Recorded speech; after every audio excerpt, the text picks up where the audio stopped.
फौरन अपना form submit करवाया और तकरीबन दौड़ते हुए वो क्लास में पहुंची, मगर अफसोस क्लास स्टार्ट हो चुकी थी। स्टूडेंट से भरी क्लास देखकर इतरत का थोड़ा बहुत कॉन्फिडेंस उड़नछू हो गया। उस पर सोने पर सुहागा सर भी उसे काफी खड़ूस लग रहे थे। मे आई कम इन सर? सर जो बोर्ड पर लिखने में मसरूफ थे, निगाह उठाकर इतरत को देखा और कहा, इतनी जल्दी आप कहाँ से आ गई मिस? अभी तो यूनी का गेट खोलने वाला वॉचमैन भी नहीं आया। सर की तंज पर पूरी क्लास हंसने लगी, मगर कोई मौजूद था क्लास में जिसकी निगाह इतरत की झुकी गर्दन पर थी। सॉरी सर, आइंदा लेट नहीं होंगी। इतरत की रोने जैसी आवाज सुनकर शायद सर को उस पर रहम आ गया। उन्होंने इतरत को क्लास अटेंड करने की इजाजत दे दी। इतरत खामोशी से चलती हुई पीछे जाकर बैठ गई, मगर मुसलसल किसी की निगाहों के हिसार में थी। इतरत ने एक दो दफा निगाह उस पास डाली, मगर उसकी निगाहें नाकाम लौटी। मगर तीसरी बार में उसकी निगाह वहाज से टकराई जो उसी क्लास में था। वहाज को देखकर, उसकी शर्ट का हाल देखकर इतरत को काफी शर्मिंदगी हुई, मगर अब वो बेचारी कर भी क्या सकती थी। आज यूनी का दिन जैसे तैसे गुजर ही गया। घर जाकर जहां इतरत थक कर सोने का इरादा रखती थी, वहीं सनम उसकी राह तक रही थी बाजार जाने के लिए, अपनी फ्रेंड की बर्थडे का गिफ्ट लेने के लिए। इतरत ने खामोशी से सनम के साथ जाने में ही आफियत जानी, क्योंकि उसे इनकार करने का मतलब घर में भूचाल लाना। तकरीबन कोई 10-20 दुकानें ढूंढने के बाद आखिरकार सनम को गिफ्ट पसंद आ ही गया। वो लोग वहां से निकलने लगे जब इतरत की निगाह शर्ट की दुकान पर पड़ी। सनम चूड़ियां देखने में लग गई और इतरत मौके से फायदा उठाकर दुकान में चली गई। अचानक उसके सामने वहाज का सरापा आ गया। कुछ सोचते हुए वो दुकानदार को साइज बताकर शर्ट निकलवाई। अपने अंदाजे के मुताबिक उसने एक वाइट कलर की खूबसूरत सी शर्ट पैक करवा ली। अगले दिन यूनी में फिर उसकी वहाज से मुलाकात हुई, क्लास में, लाइब्रेरी में, मगर उसमें हिम्मत ही नहीं हो रही थी वहाज को शर्ट देने की। यूनी खत्म होने पर बस 5 मिनट बाकी थे और इतरत मुंह लटकाए यूनी की पार्किंग एरिया की तरफ बढ़ रही थी जब उसकी निगाह वहाज पर पड़ी जो अपनी कार में बैठ रहा था। पता नहीं इतरत को क्या हुआ, उसने बिला झिझक वहाज को उसके नाम से पुकारा। अपने नाम की पुकार पर वहाज ने इधर उधर देखा, मगर जब उसकी सामने निगाह पड़ी तो इतरत तेजी से उसकी तरफ आ रही थी और वहाज को हैरत हो रही थी कि उसने उसे आवाज दी। इतरत वहाज को आवाज तो दे बैठी, मगर अब उसमें हिम्मत नहीं हो रही थी उसे शर्ट देने की। वहाज ने उसका घबराया चेहरा देखा तो पूछ बैठा, कोई परेशानी है आपको? इतरत, नहीं नहीं, वो मुझे, मेरा मतलब। इतरत की लड़खड़ाहट से वहाज ने अंदाजा लगाया था कि जरूर कोई बात है। इतरत, जो भी बात आप मुझसे कह सकती हैं, डरे नहीं। वहाज के ऐसे मीठे लहजे पर इतरत को थोड़ी हिम्मत हुई और उसने कहा, वो वहाज, मैं ये आपके लिए लाई थी। अपने बैग से एक पैकेट निकालकर उसने वहाज के आगे किया। वहाज ने खामोशी से वो पैकेट थामा और सवालिया नजरों से इतरत की तरफ देखा। वो मुझसे कल आपकी शर्ट खराब हो गई थी तो मैं आपके लिए शर्ट लाई थी। इतरत की बात सुनकर वहाज को ऐसा लगा उसने कुछ गलत सुना। क्या कहा? इतरत, दोबारा कहें। मैं आपके लिए शर्ट लाई थी, मगर वहाज आप ये मत समझिएगा कि मैं कोई ऐसी वैसी लड़की हूँ। वो मुझे पता है इतरत जी, आप ऐसी वैसी लड़की बिल्कुल नहीं है। वहाज ने मुस्कुराते हुए कहा, वो असल में मेरा कोई भाई नहीं है तो। ओह हेलो, मुझे बनना भी नहीं तुम्हारा भाई। उसने पैकेट तकरीबन इतरत पर फेंकते हुए कहा। वहाज के पैरों के नीचे से जमीन खिसक गई। इतरत की बात सुनकर उसे बहुत शदीद किस्म का शौक लगा था। इतरत ने वहाज की बौखलाहट देखकर मुस्कुराए बिना न रह सकी। उसने पैकेट दोबारा उसे थमाते हुए कहा, अरे पूरी बात तो सुन ले वहाज, मैं ये कह रही हूँ मैं कभी ऐसी चीजें खरीदी नहीं, इसलिए कोई आइडिया नहीं है। पता नहीं आपको कैसी लगे। आपने दी है तो अच्छी होगी। शुक्रिया इतरत। नहीं, शुक्रिया कहकर मुझे शर्मिंदा न करें। यूनी का पहला दिन और आपकी शर्ट खराब कर दी थी। It's okay. ओके, मैं चलती हूँ अब। इतरत मुस्कुराते हुए पलट गई। वहाज ने पैकेट को अपने सीने से लगाते हुए गाड़ी का लॉक खोला और यूनी से निकल गया। घर जाकर वहाज ने जब पैकेट खोला तो उसमें व्हाइट कलर की हसीन शर्ट थी। वहाज ने इतरत की चॉइस को दाद दी और शर्ट पहनने लगा। वहाज काफी शौक था शर्ट पहनकर, क्योंकि शर्ट उसके बिल्कुल परफेक्ट आई थी। वहाज शर्ट पहने पहने बेड पर लेट गया। एक अनजानी मोहब्बत का आगाज हो चुका था, मगर उनकी मोहब्बत का अंजाम इतना खतरनाक होगा ये इतरत और वहाज दोनों ने नहीं सोचा होगा। वो कहते हैं ना, क्षमा हुई है रोशन जलने लगे परवाने। आगाज तो अच्छा है, अंजाम खुदा जाने।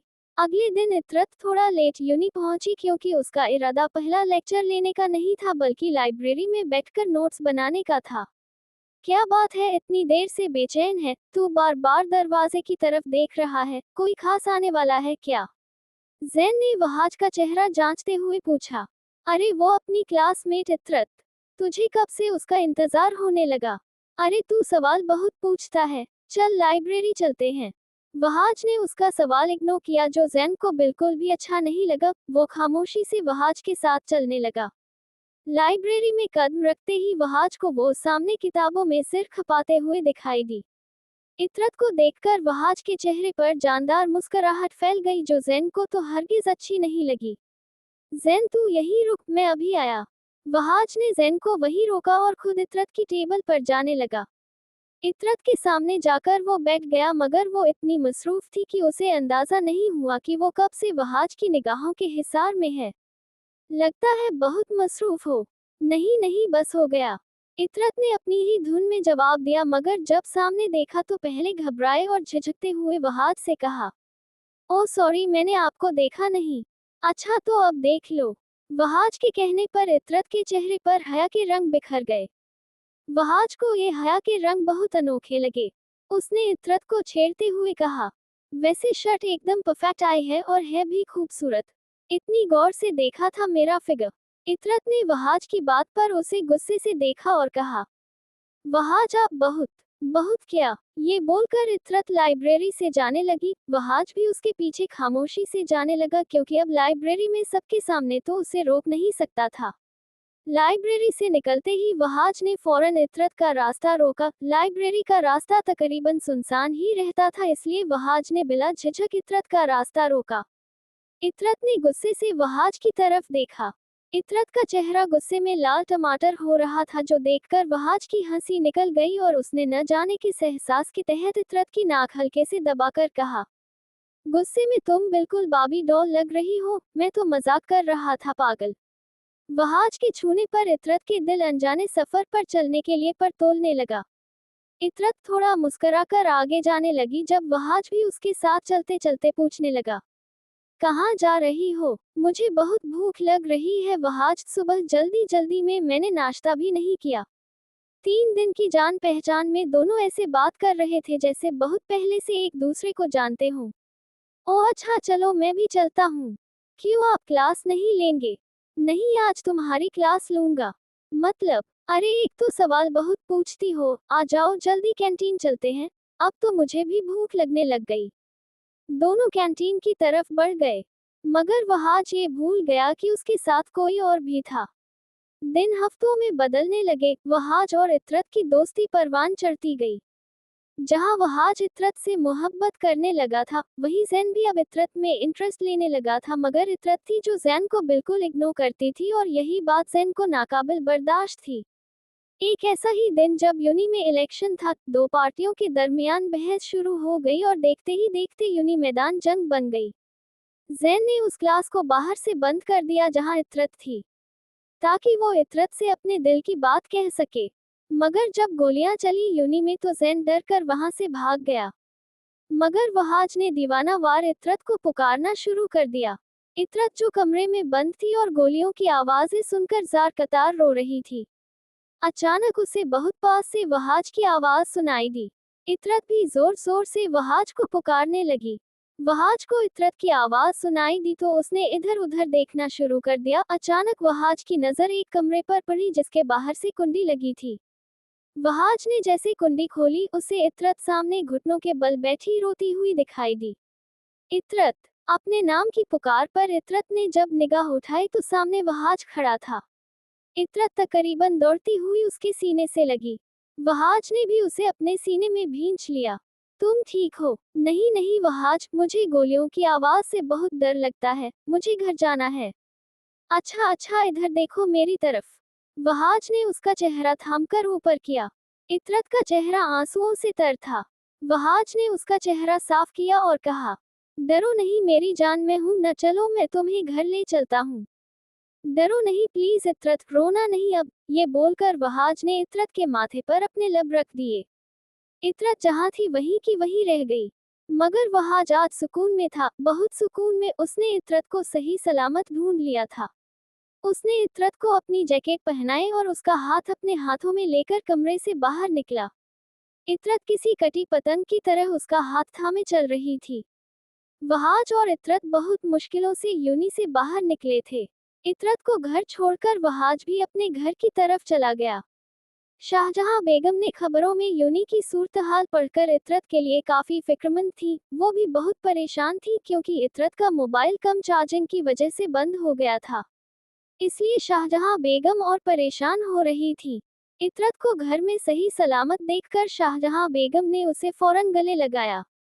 मगर उन्होंने इतरत के ऊपर मौजूद जैकेट पर ध्यान नहीं दिया। शाहजहां बेगम ने जब उससे सवाल किया कि वो घर तक कैसे पहुंची तो इतरत ने उन्हें ये तसल्ली दी कि वो अंजुम के साथ आई है, जो उसकी क्लासमेट और अच्छी दोस्त थी। इतरत कमरे में आई, जैकेट उतारकर उसे हाथ में लिए कुछ देर पहले के लम्हात सोचने लगी।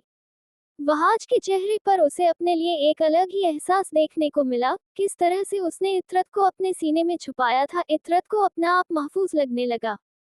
फ्रेश होकर इतरत जो लेटी तो इतनी गहरी नींद सोई कि रात 9 बजे उसकी आंख खुली। वो नीचे उतरकर गई तो शाहजहां बेगम टीवी लाउंज में ही बैठी थी। इतरत सीधी उनकी गोद में सिर रखकर लेट गई। नींद पूरी हो गई मेरी बेटी की। जी माँ, मगर मैं इतनी देर तक सोती रही, आपने उठाया नहीं। अरे तुम कहाँ आराम करती हो, यूनी के साथ साथ घर भी देखती हो, बस इसीलिए मैंने तुम्हें उठाना मुनासिब नहीं समझा। सनम कहाँ है? और दादू? बेटा वो दोनों तो कब के सो गए। तुम कुछ खा लो फिर आराम कर लो बेटा। आपने खाया? हाँ बेटा, तुम्हें पता है मैं रात का खाना जल्दी खा लेती हूँ। चलिए मैं खाना कमरे में जाकर खा लूंगी। ओके बेटा। इतरत ने जाते हुए अपनी माँ का माथा चूमा और खाना लेकर कमरे में चली गई। उसने अभी खाना ही शुरू किया था कि उसे बेड पर वाइब्रेशन महसूस हुई। उसे याद आया उसने आते ही अपना मोबाइल चार्ज पर तो लगा दिया था, मगर उसे वाइब्रेशन से हटाना भूल गई। उसने खाने का पहला लुकमा लेकर मोबाइल उठाया। मोबाइल पर निगाह पड़ते ही उसका हाथ फौरन अपने मुंह पर गया। 100 से ज्यादा वहाज की मिस्ड कॉल्स आई हुई थी। इतरत ने बिना तखीर किए फौरन वहाज को कॉल बैक की, मगर दूसरी तरफ से वॉइस कॉल कट हुई और वीडियो कॉल आने लगी। पहले पहल इतरत ने सोचा कॉल कट कर दे, मगर कुछ सोचते हुए उसने कॉल पिक कर ली। क्योंकि आज तक कभी वहाज ने वीडियो कॉल नहीं की। सामने ही उसे वहाज का चेहरा दिखाई दिया। शर्म के मारे इतरत निगाह झुका गई। मगर वहाज वो आज इतरत का बिना हेड कवर के बाल देखकर मोहब्बत सा रहा गया। उसके लंबे घने बाल दोनों तरफ से आगे को हुए थे। सामने उसके खाने की ट्रे रखी थी। वो आपकी कॉल आ रही थी, मोबाइल वाइब्रेशन पर था, अभी मेरी आंख खुली, मैं सो गई थी। हाँ वो मैं परेशान हो रहा था कि तुम कॉल रिसीव नहीं कर रही थी तो। इतरत ने अब भी निगाह नहीं उठाई थी और वहाज समझ रहा था उसकी झिझक। इतरत, मुझे लग रहा है तुम खाना खा रही हो। जी। इतरत ने उसकी तरफ निगाह करके जवाब दिया और फिर निगाह झुका गई। अच्छा वो 3 दिन बाद यूनी खुलेगी, ये ही बताना था तुम्हें। ओके अब तुम खाना खाओ, अपना ध्यान रखना, अल्लाह हाफिज। वहाज की कॉल करते ही इतरत की अटकी हुई सांस बहाल हुई, मगर चेहरे पर मुस्कुराहट आ गई। 3 दिन उन लोगों ने वॉइस मैसेज पर खूब बातें की। इतरत के चेहरे पर मोहब्बत के रंग बिखरने लगे। ये 3 दिन कैसे गुजरे ये कोई वहाज और इतरत से पूछे। दोनों ही मोहब्बत के तीर से घायल हो चुके थे, बस अब अपने अपने घायल दिल एक दूसरे को दिखाने का वक्त था। आज यूनी जाना था और इतरत को वहाज का मैसेज आ चुका था कि लाइब्रेरी के पास वाले गार्डन में पहले उससे मिले, बाद में लेक्चर ले। इतरत गार्डन में पहुंची तो वहाज उसका इंतजार कर रहा था। व्हाइट कॉटन के सूट में वो आज नजर लग जाने की हद तक प्यारा लग रहा था। इतरत ने हमेशा उसे पैंट शर्ट में देखा था, शलवार कमीज में आज उसे पहली बार देख रही थी। वहाज के हाथ में रेड रोज का बुके था और एक गिफ्ट बॉक्स। इतरत को आता देख वहाज भी उसकी तरफ बढ़ा।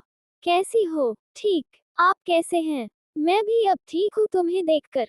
इतरत, मुझे कुछ कहना है तुमसे, यहाँ बैठो मेरे साथ। वहाज उसे लेकर घास पर बैठ गया। समझ नहीं आ रहा कैसे कहूँ, मगर अगर न कहा तो वक्त निकल जाएगा।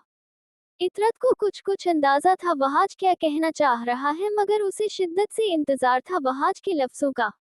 वो इतरत, मैं तुम्हारी दोस्त अंजुम से मोहब्बत करता हूँ।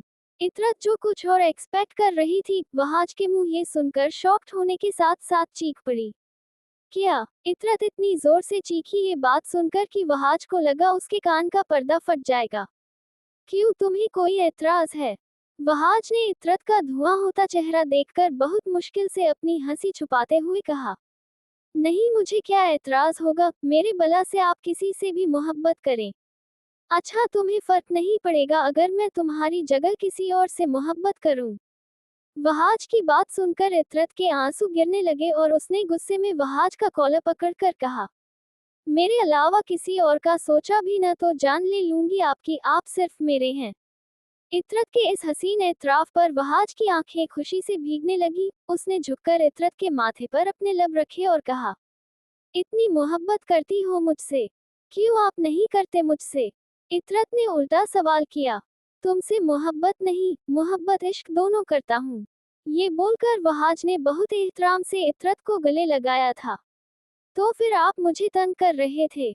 हाँ ना, गुस्से में तुम बिल्कुल बाबी डॉल लगती हो। वहाज ने ये कहकर इतरत की एक बार फिर नाक दबाई।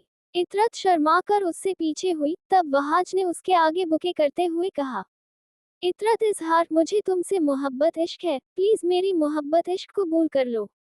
वहाज के कहने पर इतरत ने मुस्कुराते हुए बुके थाम लिया। अब अपने पांव आगे करो दोनों। क्यों? करो तो, मैंने तुम्हें गोद में नहीं बिठाना। वहाज। इतरत ने शर्माकर उसका नाम पुकारा और अपने पांव आगे किए। वहाज ने बॉक्स में से खूबसूरत सी चांदी की पायल निकालकर उसके पांव में पहनाए और कहा, ये मेरी मोहब्बत का पहला तोहफा। वहाज के कहने पर इतरत ने शर्माकर उसके कंधे पर सिर रख दिया। दूर खड़े किसी ने ये सारा मंजर अपने मोबाइल में रिकॉर्ड करके वहां से चला गया। वाह यार, you are so lucky. Anjum ने उसके पाँव में चांदी की पायल देखकर कहा, हाँ अंजुम, बस अल्लाह ताला हमारी मोहब्बत पर कुन कह दे। इतरत ने कुछ सोचते हुए कहा, आमीन आमीन। अंजुम ने इतरत को गले लगाते हुए कहा, मगर उनके पीछे खड़ा उनकी बातें सुनने वाला जैन इससे बर्दाश्त नहीं कर पाया। एकदम उन दोनों के सामने आया और इतरत को मुखातिब करते हुए कहा, मुझे बात करनी है तुमसे इतरत। हाँ बोलिए जैन भाई, यहाँ नहीं, जरा मेरे साथ आओ लाइब्रेरी की तरफ। इतरत के साथ साथ अंजुम को भी जैन की ये बात अजीब लगी। आपको जो कहना है यहाँ कहिए। इतरत ने रूबरू जवाब दिया। कुछ हिस्सा जैन की आंखों में था जिसे देखकर इतरत को खौफ आने लगा। जैन ने एक गुस्सैली निगाह इतरत पर डाली और वहां से चला गया। उसके इरादे मुझे ठीक नहीं लग रहे इतरत, इससे दूर रहना। हाँ अंजुम, मुझे भी आज जैन भाई कुछ अजीब लगे। हेलो ब्यूटीफुल, वहाज ने आते ही इतरत की नाक दबाते हुए कहा। वहाज को देखकर इतरत के होठों पर मुस्कुराहट आ गई। लो भैया, आ गया इश्क का उस्ताद, अब मैं तो चली, अंजुम ने अपनी किताबें समेटते हुए कहा। अंजुम की बात सुनकर दोनों मुस्कुराने लगे और वहाज ने कहा, हाय साली हो तो ऐसी हो, कैसे प्राइवेसी फराहम करती है। वहाज ने जाते हुए अंजुम से कहा, बेफिक्र रहे दूल्हा भाई, इस प्राइवेसी का भारी मुआवजा लूंगी। जरूर जरूर साली साहिबा। अंजुम मुस्कुराकर चली गई। जब वहाज ने इतरत का चेहरा देखते हुए कहा, कुछ परेशान लग रही हो इतरत। अरे नहीं नहीं, परेशान क्यों होंगी, जैन वाली बात इतरत छुपा गई और यही उसकी सबसे बड़ी गलती थी। वो आप कल यूनी नहीं आएंगे तो? अरे मेरी जान, एक दिन की तो बात है, एक दिन में कौन सा हम जुदा हो जाएंगे। अल्लाह न करे, वहाज कैसी बातें करते हैं आप। इतरत ने फौरन वहाज को टोकते हुए कहा, आपकी जुदाई मुझसे बर्दाश्त नहीं होगी। ये बोलते हुए इतरत की आंखें भीगने लगी। अरे अरे मेरी जान, मैं मजाक कर रहा था, इधर देखो मेरी तरफ। इतरत के देखने पर वहाज ने उसके आंसू साफ किए और कहा, पागल, हमें अल्लाह की जात के अलावा कोई जुदा नहीं कर सकता। पागल है बिल्कुल मेरी बाबी डॉल। ये बोलकर वहाज ने उसे गले से लगा लिया। वहाज यूनी में नहीं था तो इतरत भी यूनी नहीं आई। आज वहाज को गए दूसरा दिन था, मगर आज इतरत को यूनी जाना पड़ा। लाइब्रेरी से उसे कुछ नोट्स बनाने थे। वो लाइब्रेरी से बाहर निकली तो सामने जैन खड़ा था। उसे इग्नोर करके इतरत साइड में से गुजरने लगी जब जैन ने उसका हाथ थामकर उसे घसीटा हुआ अपने साथ लाइब्रेरी के साथ बने लॉन में ले आया। क्या बदतमीजी है जैन भाई, आपकी हिम्मत कैसे हुई मेरा हाथ पकड़ने की। इतरत का गुस्सा उरूज पर था जैन की इस हरकत पर, मगर जैन को कोई फर्क नहीं पड़ रहा था। मेरी बात सुनो इतरत, मैं तुमसे मोहब्बत करता हूँ, तुम मेरी मोहब्बत कबूल करके मेरे गले लगो, मुझसे बोलो मैं भी आपसे मोहब्बत करती हूँ जैन। प्लीज इतरत, इस वहाज को छोड़ दो। जैन की बात सुनकर इतरत के पैरों के नीचे जमीन खिसक गई। उसे जैन की दिमागी हालत पर शक होने लगा। उसने दूर होते हुए जैन से कहा, आपका दिमाग खराब हो गया है, आप होश में तो हैं। मैं वहाज से मोहब्बत करती हूँ, मरते दम तक करती रहूंगी। ठीक है तो फिर ये देख लो, शायद तुम्हारा फैसला बदल जाए। जैन ने ये बोलकर वहाज और उन दोनों के दरमियान पायल पहनाने से लेकर गले लगने तक, वहाज का इतरत के माथे पर अपने लब रखने तक पूरी वीडियो उसके सामने चला दी। वीडियो देखकर इतरत के होश हवास उड़ गए। अब बताओ क्या फैसला है तुम्हारा। अगर तुमने मेरी बात नहीं मानी तो ये वीडियो न सिर्फ पूरे कॉलेज में फैला दूंगा बल्कि तुम्हारी माँ को भी भेज दूंगा। जैन, आप मेरे साथ ऐसा क्यों कर रहे हैं? मैंने क्या बिगाड़ा है आपका? प्लीज मुझ पर रहम करें प्लीज। इतरत ने बाकायदा जैन के आगे हाथ जोड़ दिए। जैन ने वही हाथ थामकर कहा, मान लो मेरी बात इतरत, वरना अंजाम की जिम्मेदार तुम खुद होगी। इतरत ने अभी फिलहाल जैन को चुप कराने में ही आफियत जानी, वहाज के आने तक। इतरत ने कहा, ठीक, मैं मान लूंगी आपकी बात, मगर आप वहाज से कुछ नहीं कहेंगे, मैं खुद उन्हें समझा दूंगी। ठीक है ठीक, आओ फिर लगो मेरे गले और कहो मैं तुमसे प्यार करती हूँ। इतरत अपने दिल पर पत्थर रखकर जैन के गले लगी और कहा, मैं वहाज से नहीं आपसे मोहब्बत करती हूँ जैन। इतरत, एक दिलखराश चीख के साथ इतरत को अपना नाम सुनाई दिया, जो बोलने वाला कोई और नहीं वहाज था, जो आज सरप्राइज देने इतरत को यूनी आया था। अंजुम से पूछने पर उसे पता चला कि इतरत लाइब्रेरी में है। ये इतरत की बदकिस्मती थी कि वहाज ने वही जुमला सुना जो उसकी दुनिया हिलाने के लिए काफी था। वहाज को सामने देखकर इतरत की रूह फना हो गई और जैन मौके से फायदा उठाकर वहां से निकल गया। वहाज की आंखों से आंसू गिरने लगे। रेड रोज उसके हाथ से नीचे गिर गए। उल्टे कदम उठाता हुआ वो वापस मुड़ गया। वहाज वहाज, मेरी बात सुनिए, ऐसा नहीं है जैसा आपने देखा और सुना। इतरत ने दौड़ते हुए उसे पकड़ा। इतरत रोते रोते वहाज के सीने से लगने लगी। जब वहाज ने उसे खुद से अलग करके जोर से धक्का दिया, इतरत मुंह के बल जमीन पर गिरी।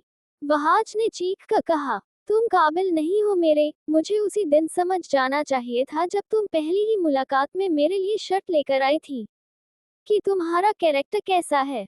वहाज ने नीचे झुककर उसका मुंह पकड़कर कहा। इतरत का होंठ फट चुका था मगर वहाज को परवाह नहीं थी।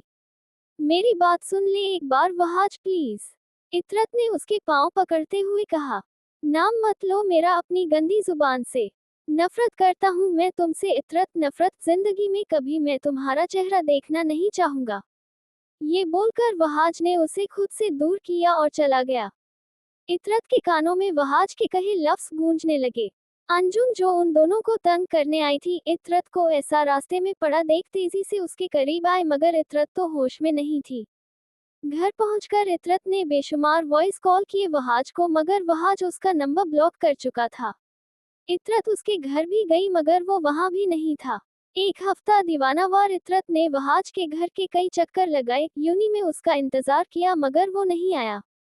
फिर उसे अंजुम से पता चला वो यूनी छोड़ चुका है। इतरत ने भी यूनी छोड़ दी। जैन भी उस दिन से गायब था। वहाज की कोई खबर इतरत को नहीं मिली। इतरत अपना माजी याद करके तड़प उठी। चांदी की पायल बॉक्स में रखकर उसे अपने सीने से लगाकर सो गई। वहाज घर आया तो बिना किसी से बात किए कमरे में चला गया। सालों बाद इतरत को देखकर उसका दबा गुस्सा एक बार फिर उभरने लगा। उसने जोर से अपना हाथ दीवार पर मारकर कहा, बेवफा। शांजे की बातें सुनने के बाद सनम शॉक थी। कल से बात करने के बाद से वो कॉल ही रिसीव नहीं कर रही थी। सनम समझी शायद नाराज हो गई, मगर आज जब उसने अपने अब्बू के नंबर से सनम को कॉल करके घर बुलाया तो सनम को मामला गड़बड़ लगा। शांजे तो भूल जा, सब दफा कर उसकी करनी उसके साथ, हम क्यों इस मसले में कूदें। शांजे की बातें सुनकर सनम अच्छी खासी डर गई थी। डरी तो शांजे भी थी मगर वक्ती तौर पर। ऐसे कैसे छोड़ दूं सनम इस बहजात कमीने को। मुझे धमकी देना उसे बहुत महंगा पड़ेगा। तुम देखना, पहले मैं उसके खिलाफ पुलिस कंप्लेन करूंगी और फिर पापा को सब बताऊंगी कि वो कैसे घटिया प्लस कातिल इंसान के साथ काम कर रहे हैं। तुझे पता है सनम, ये बहजाद अपने बेटे को भी मार चुका है। शानजे की बात सुनकर सनम बहुत डर गई। उसे अंदाजा था कि बहजाद क्या चीज है, मगर शानजे को उस वक्त समझाना काफी मुश्किल था। अब तेरे तो स्टिचेस लगे हैं, 3 दिन बाद क्लब में डांस कंपटीशन होने वाला है, इसमें तू तो डांस नहीं कर पाएगी। सनम ने अफसुर्दगी से कहा। हाँ सनम, सॉरी यार, चल कोई नहीं, मैं मना कर दूंगी आज क्लब जाकर। अभी दोनों बातों में मसरूफ थे जब मुराद अचानक कमरे में आया। बात सुनो, जब ये तुम्हारे सिर की चोट सही हो जाए तो बता देना, मुझे शादी की शॉपिंग करने जाना है। मुराद ने बेजारी से ये बात कही और चला गया। मुराद के जाते ही सनम ने ताज्जुब से शानजे को देखा, जो गर्दन नीचे करके अपने आंसू रोकने की कोशिश कर रही थी। ये उसे क्या हुआ? शानजे ये किस अंदाज में तुमसे बात कर रहा है? जब से उसकी जॉब लगी है 2-3 महीने ये ठीक रहा, फिर उसका रवैया मुझसे ऐसी तरह का हो गया है जैसे बहुत बेजार हो मुझसे। तुम्हें मैं कहती थी मगर तुम्हें यकीन नहीं आता था, आज तुमने देख लिया खुद। शानजे तुम परेशान न हो, इंशाअल्लाह सब ठीक हो जाएगा। सनम ने शानजे को गले लगाकर तसल्ली तो दे दी थी, मगर उसे खुद मुराद का रवैया परेशान कर गया था। अल्लाह रसूल का वास्ता है हीर, अब तो उठ जाओ, कल रात 9 बजे से सो रही हो। लंदन क्या सोने आए हो? सुद्रा ने बाकायदा सोई हुई हीर को झिंझोड़ते हुए कहा। हीर ने एक आंख खोलकर सुद्रा को देखा और उठकर बैठ गई, अपने लंबे सिल्की सुनहरे बालों का जूड़ा बनाते हुए कहा। हाँ, कल सुबह से मैं लंदन पहुंचकर भानगड़ा डाल रही थी, इसलिए थक कर सो रही हूँ अभी तक। हीर के तंज पर सुद्रा अपनी हंसी छुपाने लगी। जब से वो लोग लंदन पहुंचे थे, जगह जगह उन लोगों की चेकिंग हो रही थी। फिर हॉस्टल आकर उन लोगों ने अलग फॉर्मेलिटी पूरी करी, कमरे की सफाई, सारा कमरा सेट करने में ये लोग अच्छे खासे थक गए थे, मगर हीर सफाई की कीली थी, इस वजह से वो ज्यादा थक गई।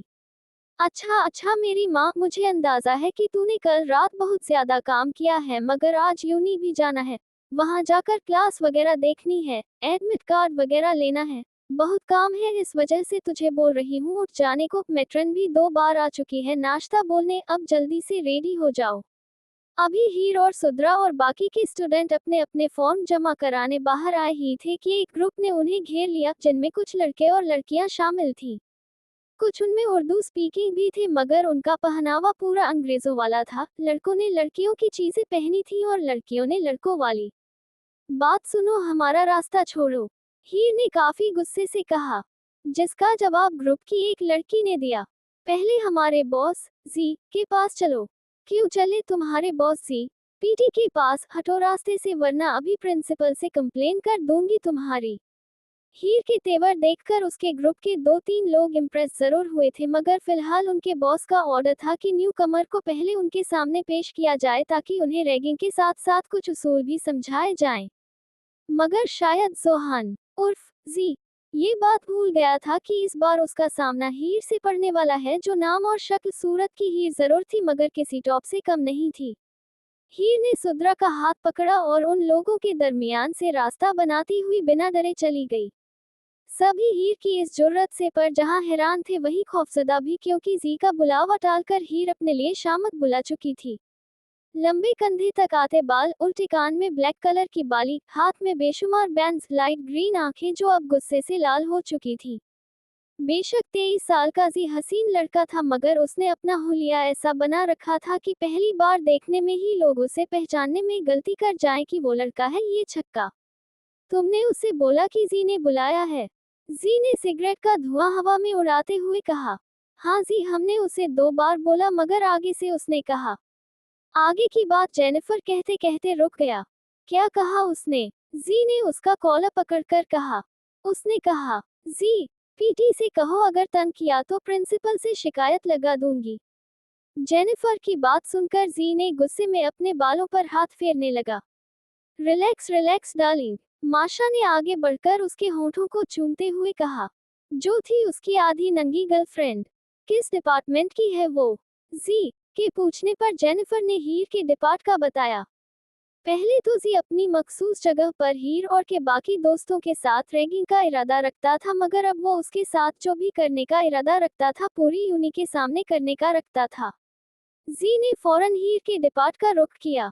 मुझसे जो निगाहें चुराने लगे हो, लगता है कोई और गली जाने लगे हो। बाजिल ने हंजा के कमरे के बीचों बीच खड़े होकर गाना शुरू कर दिया। हंजा जो 3 दिन से कमरे में बंद होकर अपने फाइनल टर्म्स की तैयारी कर रही थी, सबसे ही तकरीबन उसने बातचीत बंद कर रखी थी, खाना भी वो अपने कमरे में मंगवा लेती थी। हंजा जो आज सेकंड लास्ट पेपर देकर आई थी और लास्ट पेपर की तैयारी कर रही थी, बाजिल के गुनगुनाने पर वो अच्छी खासी भड़क चुकी थी। बाजिल के बच्चे सीधा। अभी हंजा की बात मुंह में ही थी कि बाजिल ने फौरन मौके से फायदा उठाकर कमरे में घुसकर कमरे का दरवाजा बंद करके कहा, हाय क्या कहा बाजिल के बच्चे? कहाँ है, किधर है मेरे बच्चे? हाय अल्लाह कब आएंगे मेरे बच्चे? वैसे मेरे कितने बच्चे तुम अफोर्ड कर सकती हो? बाजिल ने मजनू वाले स्टाइल में दीवार पर अपना सिर मारते हुए कहा, बहुत ही कोई बेहुदा इंसान हो तुम बाजिल, अभी इसी वक्त मेरे कमरे से दफा नहीं दफन हो जाओ। है क्या कहा बेहुदा? मैडम कौन सी बेहुदा हरकत की मैंने आपके साथ? आपके होठों को चूमा क्या ऐसे मैंने? बाजिल ने उसे कमर से थामकर तेजी से उसके होठों को चूमकर कहा, ये फिर कभी आपकी गर्दन पर ऐसे लब रखे मैंने? बाजिल ने उसे तेजी से घुमाकर उसके बाल हटाकर अपने लब रखते हुए कहा। हंजा तो हक्का बक्का रह गई, ये उसके साथ हुआ क्या? ये कभी मैंने ऐसे तुम्हें कमर से थामकर खुद से करीब करके तुम्हारे माथे को चूमा? बाजिल ने उसे कमर से थामकर माथे पर अपने लब रखते हुए कहा। बस वही हंजा को गुस्सा झाग की तरह बैठ गया और वो बाजिल से निगाहें चुराने लगी। बाजिल के होठों पर बहुत ही दिलकश मुस्कुराहट आई, उसे अंदाजा था वो अपने मकसद में कामयाब हो चुका है, छोटी मोटी गुस्ताखी करके। अच्छा उधर तो देखो मेरी तरफ। बाजिल ने उसे खुद से लगाए लगाए कहा। नहीं तुम जाओ यहाँ से प्लीज, पढ़ने दो। हंजा ने बिना उसकी तरफ देखे उसे खुद से दूर करते हुए कहा। अच्छा अच्छा उतरा लो हंजा जानी, कल लास्ट पेपर है न तुम्हारा, मुझसे बचकर दिखाओ तुम। अभी तो जा रहा हूँ, क्या याद करोगी कैसे सख्त आशिक से पाला पड़ा है तुम्हारा? ये बोलकर बाजिल बिना उसे तंग किए हंजा के कमरे से चला गया। बाजिल के जाते ही हंजा की रुकी सांस बहाल हुई और शर्माते शर्माते वो दोबारा पढ़ने लग गई, जो अब बहुत मुश्किल था। पहला लेक्चर वो लोग अभी लेकर निकले थे कि जी के गैंग ने उन्हें घेर लिया। बहुत ही ढीठ हो तुम लोग, दोबारा आ गए, हीर ने जेनिफर को देखकर कहा। जी जो यूनी के बीचों बीच अपनी बाइक रोककर उनका रास्ता रोक चुका था और अच्छी खासी भीड़ लगा चुका था, हीर के बोलने पर उसके सामने आया। हीर ने एक नजर ऊपर से नीचे तक जी को देखा और कहा, अब तुम कौन हो भाई? हीर ने कुछ सोचते हुए उसे देखकर दोबारा कहा, ओह तुम हो जी, वैसे हो किस कैटेगरी के, बॉय या गर्ल? ये कहकर हीर ने खुद ही कहा लगाया। हीर बस कर, सुद्रा ने जी का गुस्से से लाल भभू का चेहरा देखकर कहा। अरे भाई मैं थोड़ी उनका रास्ता रोककर खड़ी हूँ, यही नमूना मेरे सामने खड़ा है। हीर ने एक बार फिर जी को नमूना कहा। इससे पहले वो और कुछ कहती, हीर के नंबर पर खुशी की कॉल आने लगी। जैसे उसने बैग से मोबाइल निकाला कॉल सुनने के लिए, जी ने आगे बढ़कर उसका मोबाइल छीना और नीचे जमीन पर जोर से मारकर उसे अपने पैरों से कुचला, अपने दूसरे साथी से जूस लेकर हीर के सिर पर उंडेल दिया। साथ साथ उसके ग्रुप के मेंबरों के हाथ में जो जो खाने की चीजें थी, जी ने एक एक करके उनसे लेकर हीर पर उंडेलना शुरू कर दी। हीर का स्कार्फ, कपड़े, बैग सब ही खराब हो चुका था। हीर एकदम सन्नाटे में खड़ी थी। पूरी यूनी के सामने हीर का तमाशा लग चुका था। अब के कहा लगाने की बारी जी और उसके दोस्तों की थी। अब बताओ गाइस, नमूना कौन लग रहा है? जी के कहने पर सबका इशारा कहों के साथ हीर की तरफ गया। वैसे अब तुम बताओ, लग क्या रही हो लड़की? हा हा हा हा। आगे का जुमला जी के कहने पर हीर ने निगाह उठाकर जी को देखा। कुछ था उसकी आंखों में ऐसा कि पल भर के लिए जी चौंका, मगर फिर दोबारा कहा लगाने लगा। ओह जी, तुमने तो बेचारी के सारे कपड़े खराब कर दिए। अब देखो इस हालत में ये बेचारी यूनी कैसे अटेंड करेगी, हमें इसकी मदद करनी चाहिए। माशा ने हीर का मजाक उड़ाते हुए जैसे ही आगे बढ़कर हीर के स्कार्फ को हाथ लगाया, बस हीर की हिम्मत वहीं तक थी, उसने वही माशा का हाथ पकड़ा और एक जनाटेदार थप्पड़ उसके मुंह पर मारा। 2 मिनट के लिए पूरे हुजूम में मातम छा गया। अभी माशा पहले थप्पड़ से संभली नहीं थी कि हीर का एक और जनाटेदार थप्पड़ पड़ा और माशा वही जमीन पर गिरी। हीर ने आगे बढ़कर जी का कॉलर पकड़ा। उसकी इस हिम्मत पर जी ने पहले उसे देखा और फिर अपने कॉलर को। अभी के अभी मैं तुम्हारी इस हरकत का जवाब दे सकती हूँ, मगर अफसोस मुझे मेरी नानी की नसीहत है कि गंदगी में हाथ डालोगी तो हाथ खुद के गंदे होंगे। हीर खान इस वक्त गंदगी के ढेर में हाथ डालने के मूड में नहीं। तुम क्या हो, आज तुमने खुद साबित कर चुके हो एक लड़की के मुंह लगकर। पूछना जरूर अपनी माँ से कि तुम्हारी जेनेटिक है क्या। मर्द में तो तुम्हारा शुमार होता नहीं, औरत वाले भी तुम में ढंग नहीं, हाँ छक्के जरूर लगते हो। जीपीटी। ये बोलकर हीर ने जी का कॉलर छोड़ा, नीचे गिरी माशा के गले में पड़ा मफलर खींचकर उतारकर अपना मुंह साफ किया और वही मफलर जी के मुंह पर फेंका और उंगली दिखाकर कहा, मेरे रास्ते में अब कभी मत आना मिस्टर जी, भले हूँ मैं पाकिस्तानी तो ये मत समझना कि गैर मुल्की समझकर मुझे दबा दोगे। हम पाकिस्तानी जहाँ जाते हैं सामने वाले को अच्छे से समझाकर आते हैं कि हम किस मुल्क से हैं। मगर इससे पहले एक लड़की हूँ और वो भी ऐसी लड़की जो अपना दिफा खुद कर सकती है, उसे किसी कुत्ते की जरूरत नहीं तुम्हारी तरह। ये बोलकर हीर ने जी को अपने सामने से हटाया और चली गई। जी की निगाहों ने उसका दूर तक पीछा किया और मुस्कुराया। सोच लो एक बार और सनम, तुम दोनों बहुत स्ट्रॉन्ग कंटेस्टेंट हो। नहीं फैजान सर, शानजे की कंडीशन ऐसी नहीं कि वो डांस कर सके और दूसरा कोई पार्टनर नहीं तो बस आप कैंसिल कर दे कंपटीशन से नाम। चलो सनम, जैसी तुम्हारी मर्जी। अच्छा सर, वो आपके क्लब के मेंबर थे न जिन्होंने उस रात मेरी हेल्प की थी? सनम ने फैजान से जैसे साइम का पूछना चाहा। कौन? साइम? नाम मुझे पता नहीं उनका। हाँ साइम ही था, कोई काम था उनसे तुम्हें? किसको किससे काम पड़ गया? अचानक दोनों ने अपने पीछे से आती हुई आवाज पर पलटकर देखा तो साइम था। अरे वेलकम साइम। फैजान ने उसका वेलकम करते हुए उसे गले लगाया। सनम ने बहुत गौर से कुछ सोचते हुए साइम को देखा। उस रात अगर ये उन लड़कों से नहीं लड़ता तो सनम तेरा क्या होता? अस्सलाम वालेकुम, कैसी हैं आप? अब साइम बाकायदा सनम की तरफ मुतवज्जो हो चुका था। ब्लैक शर्ट और ब्लू जीन्स में साइम काफी हैंडसम लग रहा था और इस बात को सनम ने भी तस्लीम किया। वालेकुम अस्सलाम, मैं ठीक, अल्लाह का शुक्र। सनम ने थोड़ी मुस्कुराहट के साथ साइम को जवाब दिया।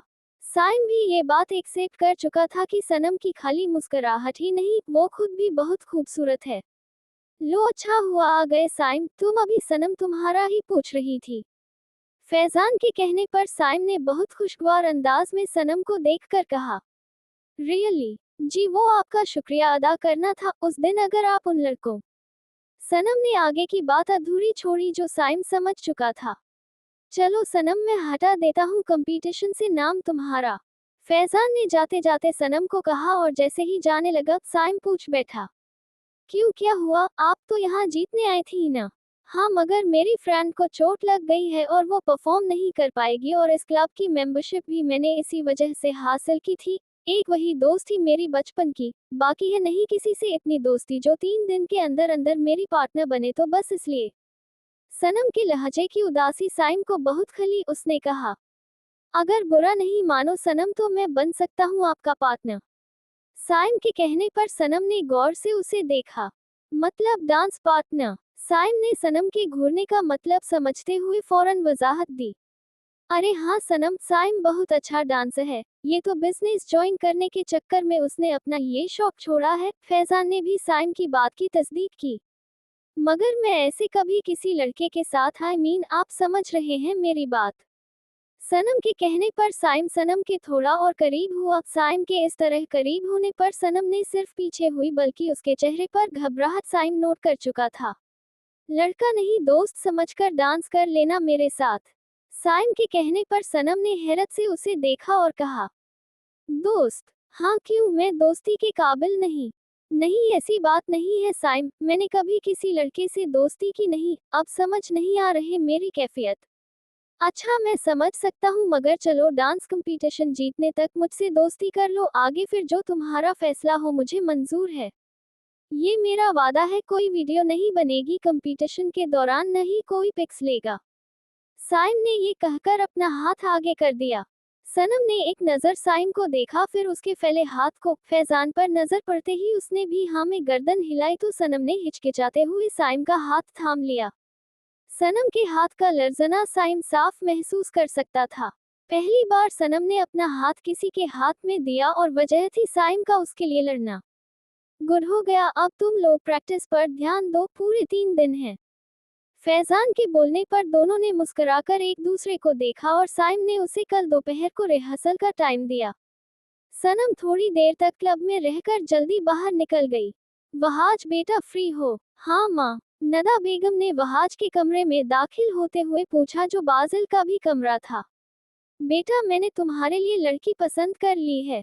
क्या? वहाज हैरान होकर नदा बेगम से कहा। अब तुम मुकर रहे हो अपने वादे से वहाज? अरे नहीं माँ, मैं तो बस इसलिए हैरान था कि अभी 3 दिन हुए हैं कराची आए हुए और आपको मेरे लिए लड़की भी पसंद आ गई। हाँ आ गई, बस बताओ मैं बात चलाऊं आगे। अरे कौन है, मुझे भी तो बताए। शाहजहां आंटी की बड़ी बेटी इतरत। वहाज के चेहरे पर इतरत का नाम सुनकर एकदम सख्ती आ गई। माँ कोई और देखे, वो नहीं। क्यों, क्या बुराई है उसमें? मुझे तो वही पसंद, अगर तुम्हें कोई पसंद है तो बता दो। नहीं माँ, मुझे कोई पसंद नहीं। जैसी आपकी मर्जी, मैं आपकी खुशी में खुश हूँ। वहाज के कहने पर नदा बेगम ने मोहब्बत से उसकी पेशानी चूमी और कहा, मुझे पता था मेरा बेटा मेरी मान रखेगा। मैं आज ही शाहजहां को कॉल करके कल आने का बोलती हूँ। जीते रहो वहाज। नदा बेगम तो चली गई मगर वहाज की दुनिया रुक गई। एक वक्त था जब वो अल्लाह से दिन रात अपनी मोहब्बत पर कुन फरमाने को कहता था। अब जब उसके दिल में सिवाय नफरत के कुछ नहीं, तो आज उसकी नफरत उसकी शरीक हयात बनकर उसकी जिंदगी में आ रही थी। वहाज ने इशा की नमाज पढ़कर अपने अल्लाह से दुआ की। ये कैसा फैसला है अल्लाह, जब उसके साथ की तमन्ना थी, जब उसने अपना मक्कार चेहरा दिखाकर मेरी जिंदगी को बर्बाद कर दिया। अब जब संभल गया हूँ तब आप उसे दोबारा मेरी किस्मत में लिख रहे हैं। वहाज ने अपने अल्लाह से हल्का सा शिकवा करते हुए, उसकी आंखें भीगी थी मगर वहाज को शायद अंदाजा नहीं, अल्लाह अपने पसंदीदा बंदों को ही आजमाइश में डालता है और फिर इतने खूबसूरत तरीके से उसे इस आजमाइश से निकालता है कि बंदा सजदा शुक्र अदा करता है। शाहजहां बेगम नदा बेगम की बात सुनकर जहां खुश थी वहां शौक भी। सुबह से ही उन्होंने सनम और इतरत को घर की साफ सफाई में मासियों के साथ लगा रखा था। अभी तक ये बात इतरत के ज़ेर इल्म में नहीं थी कि नदा बेगम अपनी बहन की फैमिली के साथ मंगनी की छोटी सी रस्म करने आ रही हैं, क्योंकि सनम, दाई जान, शाहजहां बेगम सब ने ही वहाज के हक में फैसला दिया, मगर जिसका फैसला जानना ज्यादा जरूरी था वो अभी तक अनजान थी। शाहजहां बेगम को अपनी बेटी पर पूरा भरोसा था कि वो उनका फैसला सर खम करके मानेगी। फिर भी उन्होंने अभी तक इतरत को नदा बेगम के आने के मकसद से अनजान रखा। मगर अम्मा अचानक हो तो ज्यादा अच्छा है। दाई जान सुबह से कई बार शाहजहां बेगम को बोल चुकी थी कि इतरत को नदा के आने मकसद बता दो, उसका हक है पूरा इनकार इकरार का। मगर अब बता दो शाहजहां उसे। दाई जान के बेहद इसरार पर शाहजहां बेगम ने इतरत को बताने का फैसला किया। शाहजहां बेगम ने नदा बेगम के आने से 10 मिनट पहले इतरत को अपने कमरे में बुलाया। एक नफीस सा खूबसूरत सा पीच कलर का ड्रेस उसे देकर तैयार होने को कहा। मगर माँ, इतना हैवी ड्रेस किस लिए? मेरे पास अपने कैजुअल सूट है, इसमें से पहन लूंगी। इतरत, नदा आज यहाँ खास मकसद से आ रही है। मतलब माँ? इतरत की छठी हंस ने जैसे उसे कुछ अनहोनी होने का इशारा किया। वो अपने बेटे वहाज के लिए तुम्हारा रिश्ता पक्का करने आ रही है, मंगनी की सूरत में। इतरत को लगा उसने कुछ गलत सुना। उसने वहीं रखी कुर्सी को थामा और एक बार और शाहजहां बेगम से पूछा, नदा आंटी अपने बेटे वहाज के लिए मेरा रिश्ता लेने आ रही हैं? हाँ बेटा, तुम्हें कोई एतराज तो नहीं? मैंने तुम्हारी मर्जी जाने बगैर हाँ कर दी। माँ, मुझे आपका हर फैसला मंजूर है अपनी जिंदगी के मुतालिक। मगर क्या? नदा आंटी ने अपने बेटे की मर्जी पूछी। हाँ मेरी जान, नदा आंटी ने वहाज की रजामंदी जानकर ही मुझे कॉल की है। मुझे फख्र है इतरत बेटा कि तुमने मेरी मान रख ली। अब जल्दी से तैयार हो जाओ, वो लोग आने वाले हैं। इतरत ने किसी बेजान वजूद की तरह अपना जोड़ा उठाया जो उसे अपने कफन से कम नहीं लग रहा था। जैसे तैसे वो कमरे में पहुंची, टप टप उसकी आंखों से आंसू बहने लगे। बेशक आज भी वो वहाज से मोहब्बत करती है, मगर वहाज की आंखों में अपने लिए नफरत की आखिरी हद उसने देखी है। इतरत ने तैयार होने से पहले असर की नमाज पढ़ी। दुआ मांगते हुए वो बिलख पड़ी, या अल्लाह, तू दिलों के हाल बेहतर जानता है। तू जानता है मैं बेगुनाह हूँ। या अल्लाह मेरे हक में अगर वह आज बेहतर है तो मैं तेरी रजा में राजी हूँ मेरे मालिक, मगर मुझे हौसला देना कि मैं अपनी माँ के फैसले पर साबित कदम रह सकूं। शाहजहां बेगम, सनम और दाई जान ने उनका बेहतरीन इस्तकबाल किया। सफीहा बेगम तो पहले ही शाहजहां बेगम को जानती थी, तो अजनबियत तो कोई थी नहीं। बाबर साहब, फहीम साहब, सभी को शाहजहां बेगम की फैमिली अच्छी लगी। अजहर साहब के मुतालिक सफीहा और नदा बेगम पहले ही बाबर साहब को बता चुकी थी, इसलिए उनके बारे में किसी ने कोई सवाल नहीं किया। हंजा, सनम, बाजल की भी अच्छी अंडरस्टैंडिंग हो गई थी। एक वहाज था जो बज़ाहिर सबको दिखाने के लिए खुश था, मगर उसके अंदर जो लावा पक रहा था वो सिर्फ इतरत पर ही फटना था। हंजा और बाजिल इतरत से मिलने चले गए। बाजिल और हंजा दोनों को ही अपनी क्यूट सी भाभी बहुत अच्छी लगी। शाहजहां, रस्म शुरू करें। नदा बेगम के बोलने पर शाहजहां बेगम ने सनम को इशारा किया इतरत को लाने को। वहाज के सामने जाने का सुनते ही इतरत का दिल जोर जोर धड़कने लगा। उसने सनम का हाथ बहुत जोर से थामा था। इतरत ने तय कर लिया था कि न तो वो वहाज की तरफ देखेगी और न ही उसके किसी तंज का जवाब देगी। इतरत को सामने से आता देख वहाज ने गौर से उसे देखा। कुछ भी था तो मोहब्बत न उसकी, वो भी पहली। सनम ने वहाज के बराबर में उसे बिठा दिया तो मंगनी की रस्म शुरू हुई। वहाज ने नदा बेगम से रिंग लेकर इतरत के सामने अपना हाथ किया। इतरत ने थोड़ी हिचकिचाहट से वहाज के हाथ में हाथ दिया। वहाज ने जैसे ही इतरत का हाथ अपने हाथ में लिया, उसकी एक हॉट बीट मिस हुई। इतरत का हाल भी कुछ ऐसा था। वहाज ने उसके हाथ की तीसरी उंगली में डायमंड की रिंग पहना दी। इतरत को शाहजहां बेगम ने रिंग दी जो उसने वहाज की तीसरी उंगली में बिना उसका हाथ टच किए पहना दी। बाजिल, सनम, हंजा तीनों ने उन दोनों के ऊपर गुलाब की पत्तियों की बारिश कर दी। ये हंजा का प्लान था। कुछ देर के लिए ही सही दोनों एक साथ हंसे थे। अरे भाई, अब इन बच्चों को थोड़ा अकेला छोड़ो ताकि ये लोग एक दूसरे को जान सकें। दाई जान की बात सुनकर पानी पीते वहाज को फंदा लग गया। अरे अरे बेटा, ध्यान से। शाहजहां बेगम के कहने पर वहाज ने हाँ में गर्दन हिलाई। इतरत के हाथों में मौजूद गुलाब और मोतियों के कंगन पर कई बार वहाज की निगाहें भटकी थी। वहाज भाई, मुझसे तो आप मिले नहीं, सनम ने एकदम वहाज के सामने आकर कहा। वहाज ने मुस्कुराकर कहा, आपसे मिले बगैर हमारा गुजारा कहाँ है, आखिरकार इकलौती साली हैं।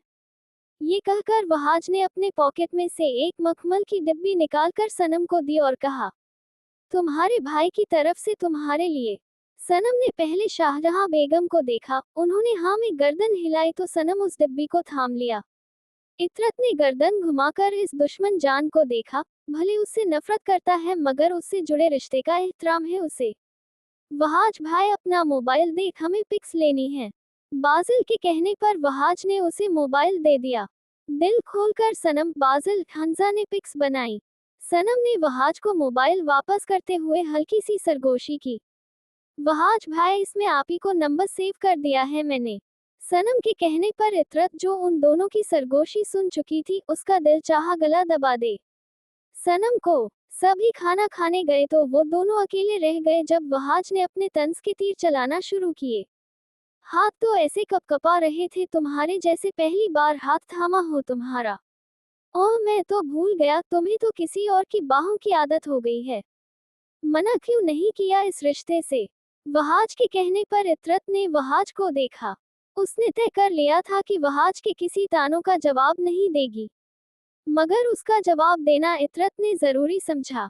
इससे पहले इतरत कुछ बोलती, सनम ने उसे और वहाज को खाने के लिए आवाज दे दी। इतरत ने उठते हुए वहाज से कहा, मैं तो मना नहीं कर पाई, बकौल आपके ढीठ और बेवफा हूँ, मगर आप फरमाबरदारी का सबूत देते अपनी माँ को मना करके। इतरत ने उसके सारे तानों का एक जवाब देकर उसे लाजवाब कर दिया था। उफ, आज तो बहुत थक गए, सनम ने बिस्तर पर लेटते ही कहा। सुबह वो जल्दी रिहर्सल करने चली गई थी साइम के साथ। शान से और सनम ने जो सॉन्ग प्ले किया था उस पर साइम का हंस हंसकर बुरा हाल हो गया था। दोबारा साइम ने अपनी पसंद का सॉन्ग पर रिहर्सल कराई सनम से, जिस पर सनम की अच्छी खासी बैंड बज चुकी थी। साइम के छूने पर सनम कई बार डरी, जो साइम से छुप न सका, मगर फिर उसे एडजस्ट होना पड़ा कंपटीशन जीतने के लिए।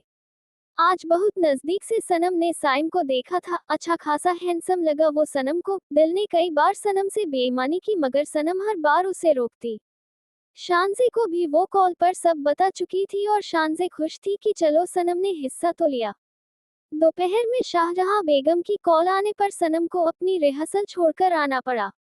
अभी उसकी आंखें नींद से बंद हो रही थी जब उसका मोबाइल बजा। उसने नंबर देखा तो अनजान था। उसने लाइन काटी और दोबारा लेट गई। फिर व्हाट्सएप पर मैसेज आने लगे धड़ाधड़ उसी नंबर के, हाय हेलो कैसी है वगैरह वगैरह। सनम की बस यही तक थी। एक तो वो इतना थक गई थी, उस पर ये रॉन्ग नंबर उसे सोने नहीं दे रहा था। सनम गुस्से में उठकर बैठी और उस नंबर पर वॉइस भेजना शुरू की। कौन हो उल्लू के पट्टे कमीने, घर में माँ बहन नहीं, आधी रात को लोगों की नींद खराब करते हो, बदतमीज जाहिल, अब अगर मैसेज आया तो पुलिस भिजवा दूंगी तेरे घर।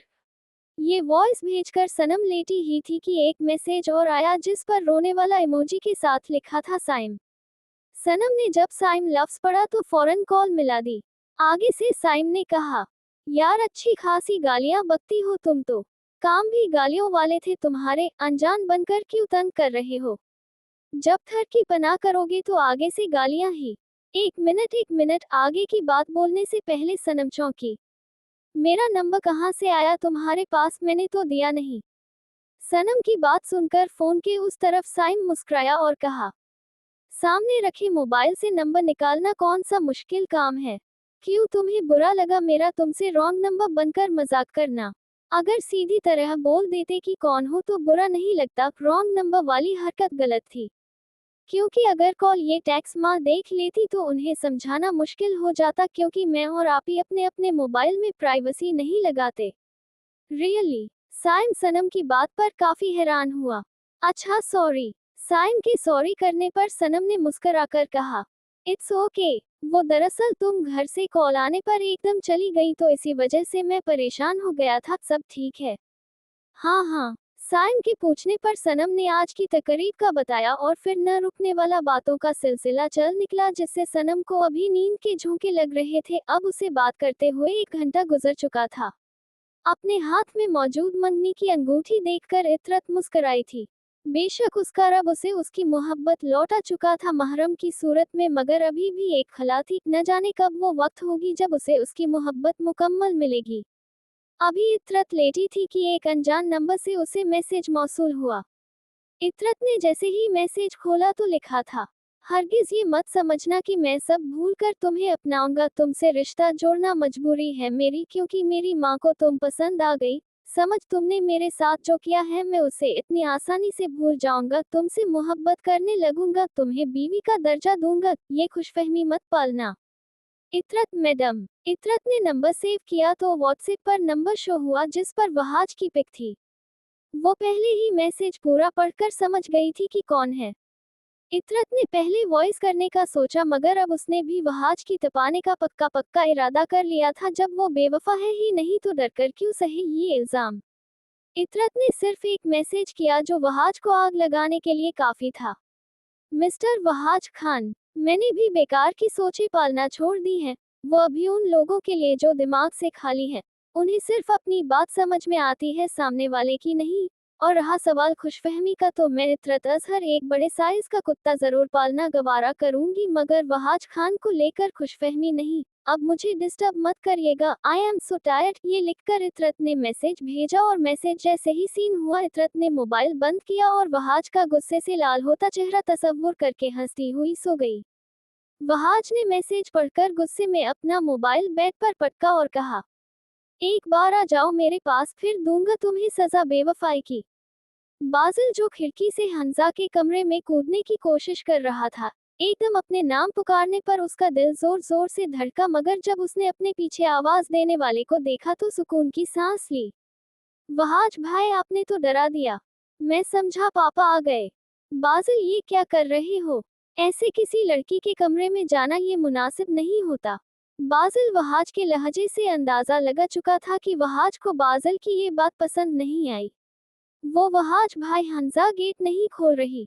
तुम्हारा अभी उससे ऐसा कौन सा रिश्ता है जो वो रात की इस पहर तुम्हारे लिए अपने कमरे का गेट खोले?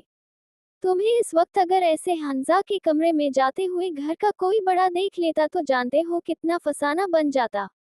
तुम्हारा तो कुछ नहीं जाता, हंजा की जात निशाना बनती। अगर इतना ही शौक है उस पर अपना हक जताने का तो उसे अपने नाम करो, अपना महरम बनाओ पहले हलाल तरीके से, फिर हक जताना उस पर। और रात के किसी पहर भी उस कमरे में जाओगे, कोई देखेगा भी तो एतराज नहीं करेगा। बाजिल बच्चे नहीं हो अब। एक लड़का लड़की तन्हाई में जब मिलते हैं तो तीसरा उनके दरमियान शैतान होता है।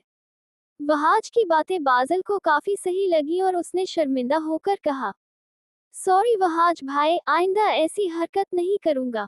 चलो अब कमरे में चलो और सोचो हंजा को अपना बनाने के लिए बाबर अंकल को कैसे मनाना है। वहाज ने बाजिल के कंधे पर अपना हाथ फैलाते हुए कहा, उफ, एक तो बाबा किसी हिटलर से कम नहीं, उनकी शक्ल देखते ही सामने वाला अपने लफ्जों से तो क्या अपनी आवाज से भी महरूम हो जाता है। बाजिल ने इतनी अफसुर्दा शक्ल बनाकर ये बात कही कि वहाज का कहका बुलंद हुआ। सनम अगला नंबर। आगे की बात साइम के मुंह में ही रह गई सनम को देखकर। व्हाइट और ब्लैक कलर के कंट्रास्ट में गहरेदार फ्रॉक पहने, बालों की ऊंची पोनीटेल बांधे, सिंपल से मेकअप में आंखों पर लाइनर का पर्दा डाले सनम साइम को कोई डांसिंग डॉल लगी। साइम के लब मुस्कुराए थे, वो जो बात कहने आया था भूल गया, मगर सनम उसके पुकारने पर परेशानी के आलम में उस तक पहुंची और कहा, साइम सबने एक से बढ़कर एक परफॉर्मेंस दी है। सनम ये कहते हुए बाकायदा अपनी उंगलियां आपस में चटखा रही थी। साइम ने उसके दोनों हाथ अपने हाथ में लिए और अपनी ग्रीन आंखें उसकी सियाह आंखों से मिलाकर कहा, इधर देखो मेरी तरफ सनम। सनम ने बहुत ही अफसुर्दा शक्ल बनाकर उसकी आंखों में देखा तो साइम ने कहा, मुझ पर भरोसा है न सनम? तुम्हारे भरोसे पर तो यहाँ खड़ी हूँ, तो बस रेडी हो जाओ, इंशाल्लाह हम ही जीतेंगे। अपना नाम अनाउंस होने पर वो दोनों स्टेज पर पहुंचे और उनका सॉन्ग प्ले हुआ। In the sun and sand and the sea the night and I am feeling all right and I am feeling all right. Saim ने सनम का हाथ पकड़कर उसे अपने करीब किया। क्यों लम्हा खराब करे, ये गलती बेहिसाब करे। साइम ने सनम को कंधे से पकड़कर घुमाया और उसकी फिंगर पकड़कर गोल गोल घुमाया। सनम का एक हाथ अपनी कमर के पीछे था और वो वाकई किसी डांसिंग डॉल की तरह नाच रही थी। दो पल की जो नींद उड़ी, अधूरे सारे ख्वाब करे। साइम ने सनम को छोड़ा और अपने दोनों कंधे ऊपर नीचे करके स्टेप किया। क्या करने हैं उम्रों के वादे, ये जो रहते हैं रहने में आधे। साइम ने सनम के बैक पर जाकर उसके साथ हाथ नीचे करके दोनों हाथों को मिलाकर टांगों को लेफ्ट राइट करके स्टेप किया।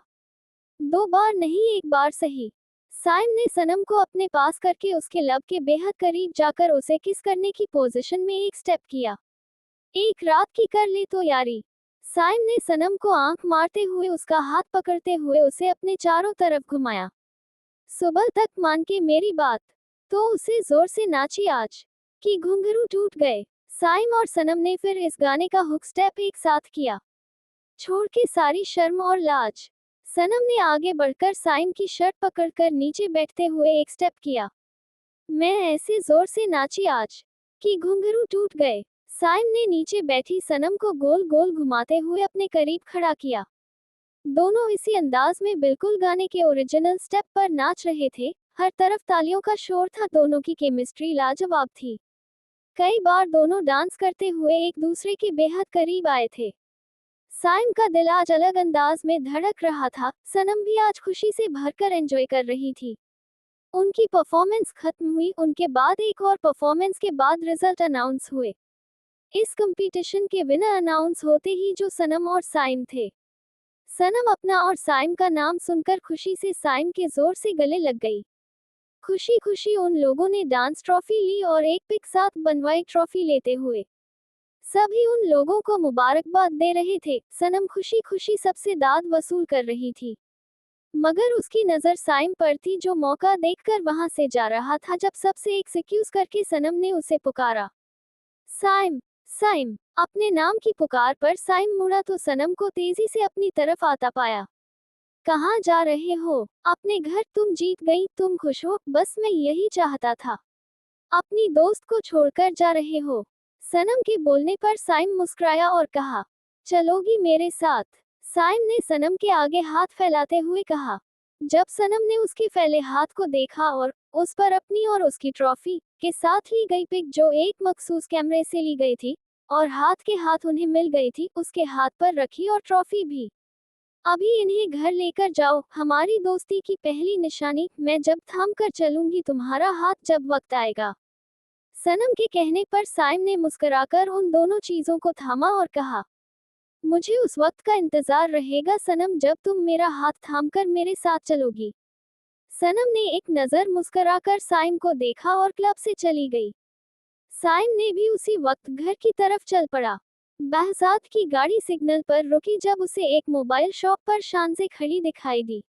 बहजाद ने उसी सिग्नल पर उतरकर ड्राइवर को गाड़ी आकर पार्क करने को कहा। भाई मुझे गोल्डन कलर में ही चाहिए प्लीज। शान से मोबाइल वाले से किसी बात पर बहस कर रही थी। बहजाद खामोशी से उसके पीछे जाकर खड़ा हो गया। तो मैं आपको कह तो रहा हूँ कि आप आईफोन प्रो मैक्स ले लें गोल्डन में, इस पर आप कह रही हैं आप अफोर्ड नहीं कर सकती। मोबाइल वाले के कहने पर शानसे ने बहुत धीमे लहजे में कहा, अच्छा रहने दे, मोबाइल गोल्डन में, वो सिल्वर ही दे सैमसंग का। शानसे मोबाइल लेकर जैसे ही पलटी तो पीछे खड़े बहजाद से टकराई। अगर बहजाद के कोट को नहीं पकड़ती तो धड़ाम से नीचे गिरती। बहजाद का हाथ शानजे की कमर पर था उसे थामने के लिए और शानजे को बहजाद का हाथ किसी गर्म सलाख जैसा लगा अपनी कमर पर। उसने गुस्से में बहजाद का हाथ अपनी कमर से हटाया और जाने लगी जब बहजाद ने उसकी कलाई थामकर उसे अपने करीब किया और मोबाइल वाले को आईफोन गोल्डन वाला पैक करने को कहा। छोड़िए मुझे, क्या बदतमीजी है ये, चुपचाप खड़ी रहो शानजे, अभी बदतमीजी की नहीं, मैंने करूंगा तो 2 दिन तक अपना चेहरा आईने में देख नहीं सकोगी। यहाँ तमाशा नहीं करो, चुपचाप खड़ी रहो वरना रुसवाई तुम्हारी होगी, क्योंकि अगर तुम चुपचाप खड़ी नहीं रही मेरे साथ तो जो बदतमीजी इसके बदले में तुम्हारे साथ करूंगा वो तुम्हें तो नागवार गुजरेगी मगर यहाँ के लोग बहुत एंजॉय करेंगे। बहजाद की धमकी से शान से डर गई थी क्योंकि उसे लगा इस पागल आदमी से अच्छाई की उम्मीद नहीं की जा सकती। बहजाद ने मोबाइल वाले से मोबाइल लेकर शानजे को दिया और कहा, जो तुम्हें पसंद है वो तुम्हारा है। बहजाद की बात का मतलब शानजे समझ नहीं पाई थी। उसने बहजाद के डर से मोबाइल हाथ में जरूर लिया था मगर उसने पक्का इरादा कर लिया था कि वो इस शॉप से निकलने के बाद इस मोबाइल के साथ क्या करेगी। शानजे के इतने आराम से मोबाइल लेने पर बहजाद के लब तंजिया मुस्कराए थे, समझ तो वो भी शानजे को गया था अच्छी तरह से। मोबाइल शॉप से निकलते ही बहजाद की गाड़ी और गार्ड सामने खड़े थे। शानजे की निगाहें सामने चलते हुए रोड पर थीं और बहजाद की उस पर। शानजे ने जैसे ही मोबाइल का डिब्बा चलते हुए रोड पर ये सोचकर फेंकना चाहा कि कोई भी गाड़ी उसे रौंद देगी मगर शानजे सिर्फ ऐसा सोचते हुए अपना हाथ बुलंद ही किया था जो बुलंद होते ही बहजाद के हाथ में आ चुका था। बहजाद ने उसका हाथ पकड़कर उसे अपनी तरफ आराम से खींचा और कहा, अगर ये मोबाइल मैंने तुम्हें यूज करते हुए नहीं देखा तो जो तुम इस मोबाइल के साथ अभी करने का सोच रही थी वो मैं तुम्हारे होने वाले शौहर मुराद के साथ करूंगा। बहजाद के मुंह से सिर्फ अपनी सोच सुनकर ही शानजे की गहरी नीली आंखें पूरी खुल गईं। ये मत समझना कि मैं सिर्फ खोखली धमकी दे रहा हूँ, 24 घंटे तुम पर निगाहें हैं मेरी और तुम ये बात तो अच्छे से समझ चुकी होगी कि मैं हूँ क्या चीज, लिहाजा अपने नन्हे से दिमाग पर ज्यादा जोर मत दिया करो। बहजाद ने उसकी कनपटी पर अपनी 2 उंगलियां मारते हुए कहा जिससे शानजे ने बुरी तरह झटका और कहा, अपने ये गलाजत वाले हाथ मुझसे दूर रखा करो बहजाद। बहजाद ने उसे भरपूर तरीके से देखकर अपने ब्लैक ग्लासेस लगाए और गाड़ी में बैठते बैठते कहा, सोच समझकर इस मोबाइल के साथ कुछ करना, बाद में मुझे इल्जाम मत देना क्योंकि वैसे भी काफी दिन हुए हैं कोई एडवेंचर किए हुए। ये बोलकर बहजाद ग्लासेस नीचे करके शानजे को आंख मारी जो शानजे को तपाने के लिए काफी थी। गाड़ी धुआं उड़ाते हुए वहां से चली गई। शानजे ने अपने हाथ में मोबाइल को देखा और फिर दूर जाती बहजाद की गाड़ी को। शानजे ने चुपचाप मोबाइल अपने बैग में रख लिया और रिक्शा करके घर की तरफ रवाना हो गई। शानजे के वहां से जाते ही उसके वहां मौजूद एक गार्ड ने बहजाद को अपडेट किया जिसे सुनकर बहजाद के लब मुस्कुराए और उसने कहा, That's my girl, कहाँ है वो बेवफा दोस्त जिसने चुपके चुपके मंगनी कर ली। अंजम ने हॉल में आते ही जोर जोर बोलना शुरू कर दिया, कैसी हो बेटा। शाहजहां बेगम जो किसी काम से बाहर निकल रही थी, अंजुम के इस तरह आने पर और बोलने पर मुस्कुराते हुए उसका हाल पूछा। मैं तो ठीक हूँ आंटी, ये आपकी बेटी कहाँ छुपी बैठी है, छोड़ना नहीं आज मैंने। शाहजहां बेगम नफी में गर्दन हिलाती हुई बाहर को चली गई। अंजम ने बाकायदा अपनी आस्तीनें ऊपर चढ़ाते हुए कहा, अरे अंजम आपी आप, कैसी हैं आप? आपको किसने बताया आपी की मंगनी का? सनम ने अंजम को आंख मारते हुए कहा। बस कर दो तुम दोनों ये मेलोड्रामा, इतरत की आवाज पर वो दोनों घूमी। ऊपर आ जाओ ड्रामा क्वीन, मैं सब बताती हूँ। और जिसने आपको इन्फॉर्मेशन दी है मंगनी की, उसने ये नहीं बताया कि मंगनी होने से 10 मिनट पहले मुझे बताया गया कि मेरी मंगनी है। इतरत ने सनम की तरफ घूरते हुए कहा। अरे अंजम आपी आप ऊपर जाए आपी के कमरे में। सनम ने इतरत को इग्नोर करते हुए कहा। सनम ने बाकायदा अंजम का हाथ पकड़कर उसे सीढ़ियों की तरफ किया। आप जाए हमारे वहाज भाई की पिक्स देखिए, मैं गर्मा गर्म स्नैक्स लाती हूँ। सनम के मुंह से अदा होने वाला नाम सुनकर अंजम जो सीढ़ियां चढ़ने लगी थी एकदम लड़खड़ाई। अरे आराम से अंजम आपी। सनम ने आगे बढ़कर उसे थामा।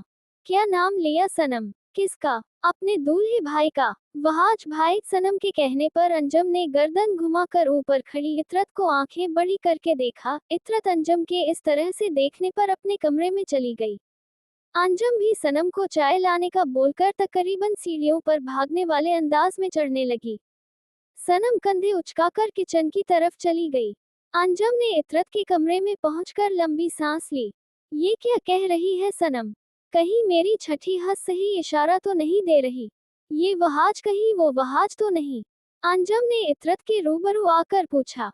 इतरत ने एक लंबी सांस लेकर मंगनी तक का सारा ड्रामा, वहाज के तंज भरे जुमले सब अंजम को बता दिया। अंजम सुनकर खुश भी थी और शॉक्ड भी। यार आज पक्का यकीन हो गया। बेशक सच्ची मोहब्बत करने वालों का अल्लाह भी साथ देता है। जो सिलसिला खत्म हो चुका था, उम्मीद भी नहीं थी जिसकी वो हुआ है इतरत। वहाज की आंखों में मेरे लिए सिर्फ नफरत है अंजम। मगर तुम तो उससे आज भी मोहब्बत करती हो। जब तुम उसे हकीकत बताओगी वो नफरत मोहब्बत में नहीं इश्क में बदल जाएगी।